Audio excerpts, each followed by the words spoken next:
Hello, everyone. It's Jayden here for Student Pages. Hope you're all doing well once again. Welcome back to another Artist Spotlight interview. We're here today with Sophie Gray. You're a very sought after live and session musician. Just got finished touring, I believe, with America's Got Talent's Lily Mayola, if I'm correct. Yeah, it was super fun. Her music it's not, we're all under the same umbrella of doing music and doing what we love, but her music is a lot more Americana country. So to be exposed to that sort of life is really fun. And everyone was just a great time on tour, and she's, incredibly talented. So it was just amazing to be a part of that.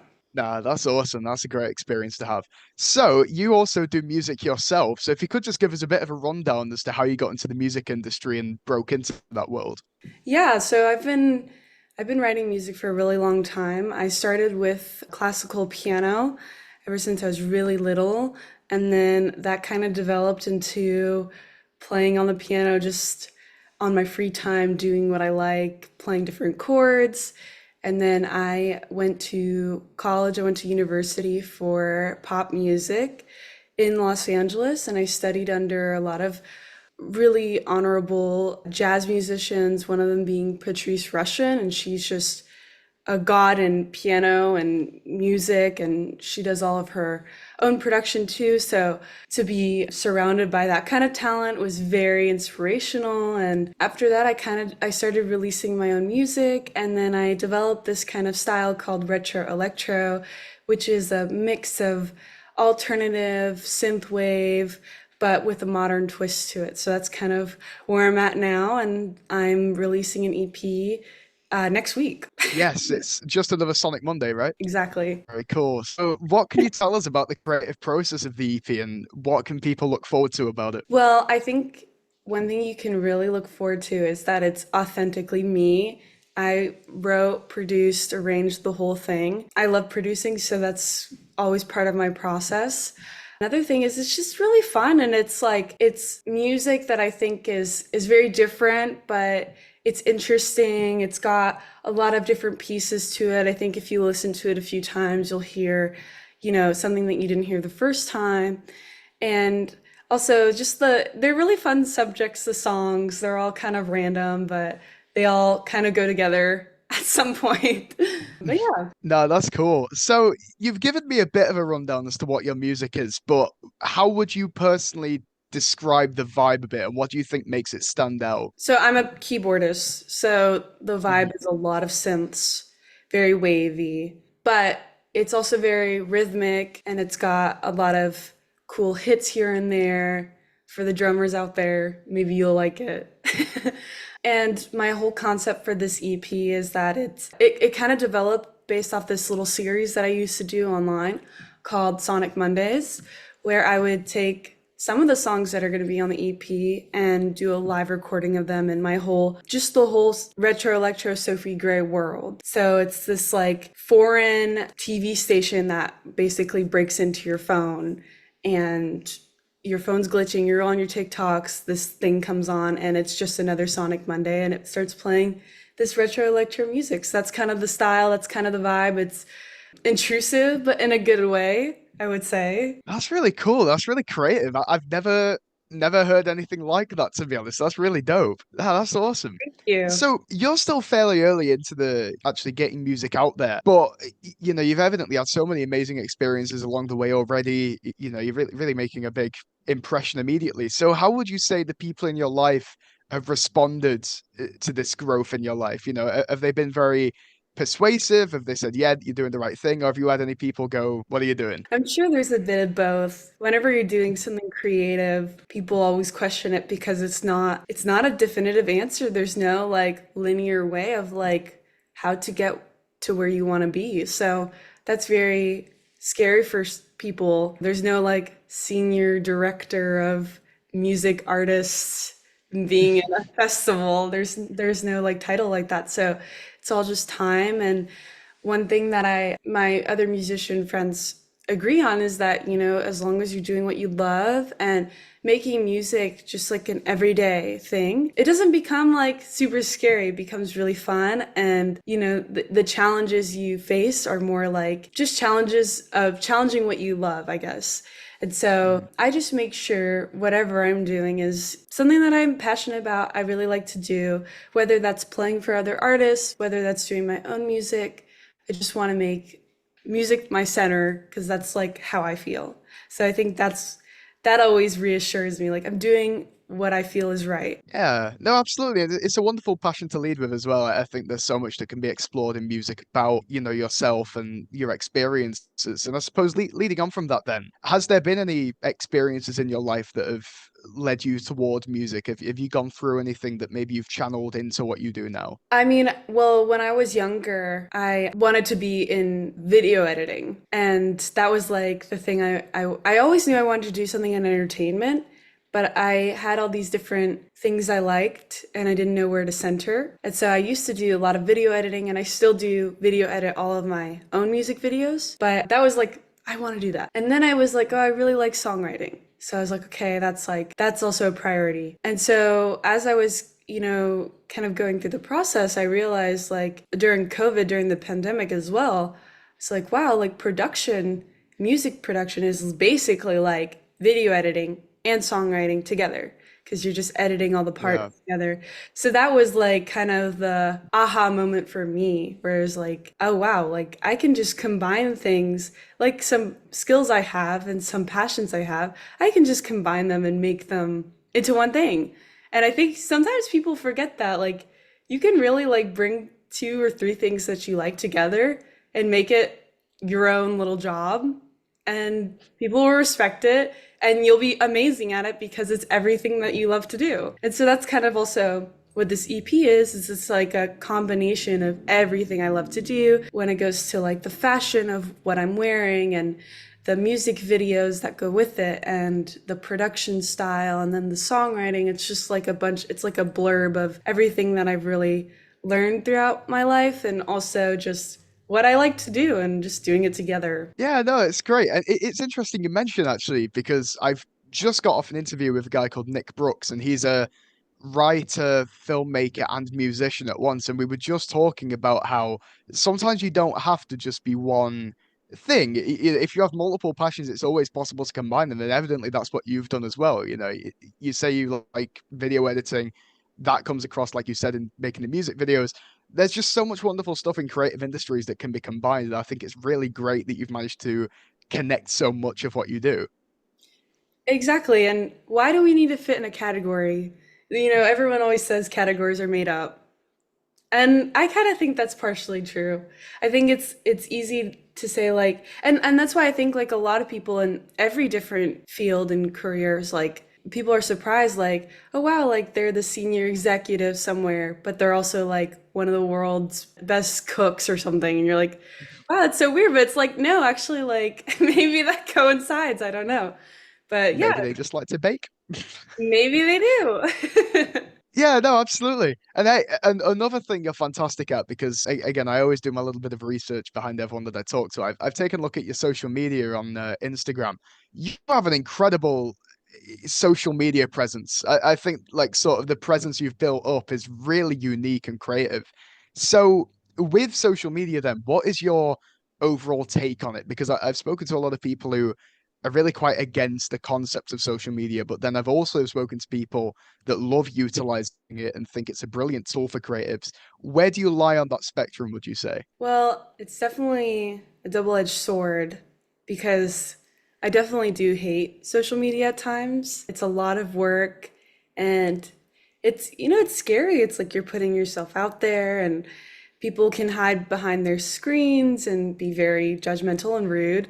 But I think that's like a very familiar feeling with everybody, whether in a creative field or not. But I do think the beauty of social media is that you can do whatever you want with it. You can literally post whatever. And I think when you just start doing what you like on it, it becomes a lot better, which is what I've kind of transitioned to is just, making it my personal outlet of trial and error. And yeah, you just kind of you can't get lost in the sauce with it for sure. That's one way of putting it. I love that phrase, by the way. Lost in the As Sauce it might were. be top 10 phrases of all time. No, fantastic. No, yeah, as I say, you've done a great job with social media, and yeah, it's absolutely important to make sure you don't lose yourself in it. Or on a somewhat similar note, then I suppose pivoting a little bit, how important would you say it is as a musician to find other people that are doing what you do? Does it help to have those connections? And have you learned anything from anyone particularly that you remember being notable? I think you definitely don't need it because I think creativity comes within and you can be inspired by just by listening to the radio or watching movies. And so I don't think you need to be surrounded by creative energy to have creative energy. That being said, I do think when you are with other musicians, you feel seen, you can empathize with them, and they can understand what you're going through, whether that's like questioning what you're doing at all, or, writing a song and seeing whether it's a good idea for this part or this part. I definitely found a lot of inspiration when I went to university, but I wouldn't say that that's like my big moment of understanding music. I think that came just through trial and error, writing bad songs, writing good songs, seeing what's going on, and just listening to what's going on in the world too. It doesn't have to be music related. It could be, the news. It could be just whatever is inspiring you. You could step outside and look at the trees, and that can inspire you. I think just being around life in general is very inspirational for music. I think being able to take in the little things in life and being able to draw art from such Mm. simple things is incredible talent and skill to have. Yeah, it's not something anyone can do, and I think that is what gets people somewhere these days, to be honest, is actually being able to draw something from anything. Yeah, well, I think that it's a if you look at social media, it's almost like drawing all this creativity out in this social media post where people are outside dancing. That's kind of like you took nature and made it into some marketable TikTok where people can replicate it. I think what's really important is music has to, when you're writing, at least for me, I really think of two people. I think of myself, I think, am I happy with it? And then I think of everyone else. Like, I don't, write to be popular or to write to, oh wow, this is gonna trend. I write because, I think that what I'm feeling, maybe someone else is feeling, and they can either feel seen, feel that there's someone else out there that's understanding them, or, maybe they're like, this is a good song and I like listening it. I bop my head up and down. That also is amazing to me too. Yeah, it's nice when people respond to something you've made. Absolutely. So, taking a step away from music for a minute, then, what do you do to get away from that world? Do you have any hobbies that you like to put your time into that sort of escape you from it? Because I've spoken to some musicians that say that actually music is their hobby, and I've always found that a very interesting response. But what's your take? Anything you do? That's a really good question. I could see I could see it both ways, where music is a hobby. I mean, I always live and breathe music, so that's kind of a given, but maybe to make an interesting answer, I don't know. I like to go on walks. I love hanging out with my pets. I'm a big animal lover. Which animals is the question? Oh my goodness. I have quite a few. I have two rabbits and then I have a cat.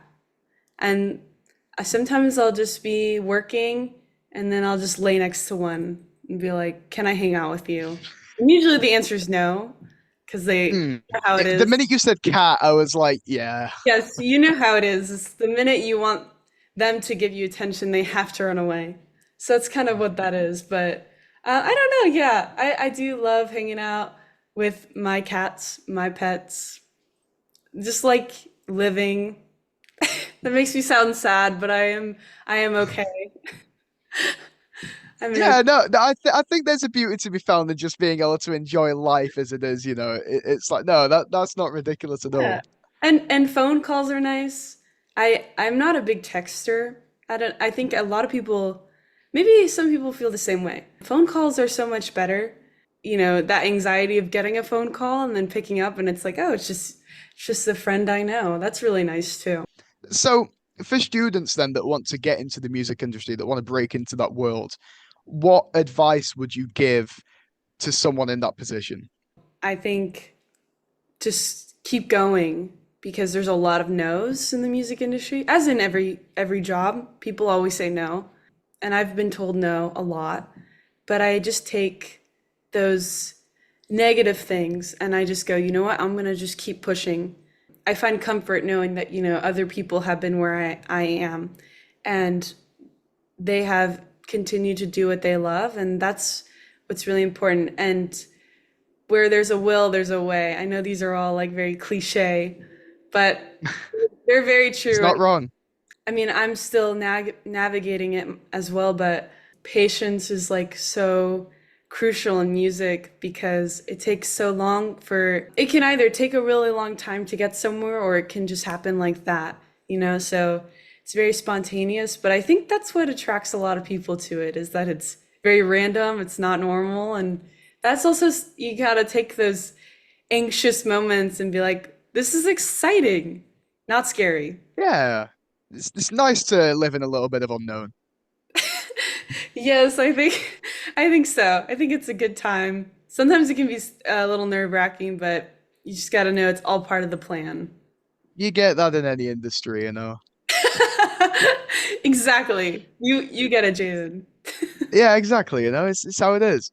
So, go on then. If you had to pick one thing from everything you've been through in your time making music, what would you say has been your biggest challenge so far? I think the biggest challenge is just growing and being okay with growing. Sometimes you get to a point and you're like, oh, I really like where I'm at, but you have to realize this is just temporary because life moves. And so you've got to move with it. And I think when you're okay with growing and changing, that's where your art can really soar. So that's what I work on every day is just being okay with change. Yeah, no, that's interesting actually, because again, something I'm noticing with yourself is that you take so much of what your life is and channel that into your music, and that then becomes a reflection, and vice versa. I think that that's really interesting, you know, because again, I've spoken to quite a lot of people in the music industry, and not everyone feels that connection. You know, they don't always want to connect their day-to-day experiences with the music, and I think the fact that you do is really, really wonderful. So yeah, no, that's an interesting challenge to have. I think it's one that a lot of people can relate to, but It's not just to add on really quickly. It's not like you're changing who you are, but it's just different versions of yourself throughout your life. So that reflects. yeah, that's an interesting way to put it. Yeah, I never thought of it like that. So, last one then. What are you working on right now? Have you got anything that you want to plug, and what can people expect from you in the near future? Let's see. This is my time to shine. Well, I want to promote Student Pages for having me. Thank you so much, Jaden. This was a great You interview. chose wisely. That's I win, exactly I what you win. should have said.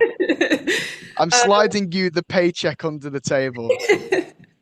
I want to know first where you got your headphones because those are amazing. The blue and red is very. No, these are actually my little brother's headphones that they used on the Nintendo Switch. They did They look. were the only ones I owned that had an actual microphone. My laptop doesn't have a microphone, and it's actually a pretty Uh, good one, so I just had to go with it. well, they're really cool. And they're very retro electro, which I love. I'm Sophie Gray. I make retro electro music. I have a new EP coming out next week.